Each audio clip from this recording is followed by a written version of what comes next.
Tristeza no es una novela fantástica. Podréis encontrar la belleza de la imagen poética, pero la tristeza no es una novela lírica. La tristeza es, más allá del género en que queramos etiquetarla, ante todo, una historia de amor. Pero no es una historia de amor al uso, sino una historia de amor en la que absolutamente todos sus elementos, incluidos los personajes, los hechos o la forma en que está contada, funcionan de manera simbólica. En la tristeza hallamos elementos mágicos que nos recuerdan al movimiento del realismo mágico que ya alguien ha mencionado a Rulfo. Pero a diferencia de este, en la tristeza estos elementos no buscan fundirse con lo cotidiano, sino romperlo, es decir, subrayar a fondo el sinsentido que supone para el ser humano la realidad incomprensible del azar. Mientras que en el realismo mágico lo sobrenatural nos remitía a culturas centradas en el mito y en la superstición, en la tristeza los sucesos inexplicables se contraponen a una ciudad similar a una Arcadia moderna, en la que los personajes reaccionan con asombro ante los acontecimientos que ocurren, precisamente porque son escépticos. Son personajes insólitos, que no pretenden ser realistas, ya que no buscan mostrar la crudeza de la vida humilde, sino la grandeza de la humildad en el ser humano. Pero para descubrir esta grandeza tenemos que conocer antes sus aspectos más oscuros y reservados, sus contradicciones internas y sus vidas paradójicas.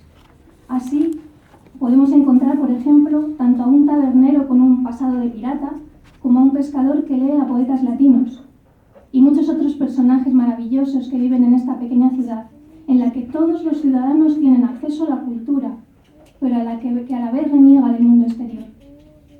En el universo cerrado e idílico de la tristeza, nada es como debiera ser en la realidad, y es en el momento en que la utopía se rompe, en el que comienza la verdadera historia y el símbolo último de la novela. Nos relata la historia un narrador testigo que nos ofrece el punto de vista del personaje escritor, el personaje que tiene en sus manos el poder de hacernos llegar la crónica de una ciudad que se muere de tristeza. Esa plaga maldita que asola la ciudad actúa como símbolo de la imposibilidad de lo perfecto y de lo ideal. Se presenta a medida que se consolida un gran amor no correspondido, el amor de Inor por Verónica. En el personaje de Inor existe un hastío existencial que nos recuerda en algunos momentos al discurso bodeleriano, y este hastío asalta, implacable, a una ciudad que poco a poco va perdiendo la esperanza. La ciudad funciona también como personaje colectivo, cuando comprendemos que todos los ciudadanos están conectados en un fluir simbiótico, y es la lucha contra los avatares de la vida, aquellos acontecimientos incontrolables que no dependen de nosotros y que indignan a unos personajes que no se apoyan en la religión y en el mito, sino en el conocimiento y la razón, la que lleva a la muerte de la utopía.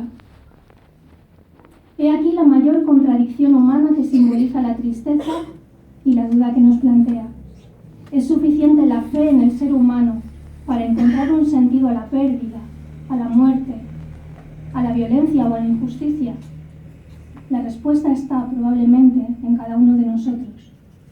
Puede que tengamos que embarcarnos, al igual que Inor Santiago, en una búsqueda imposible de preguntas y de respuestas, desafiar todo lo que damos por sentado y cuestionar todas las cosas, comenzando por nosotros mismos.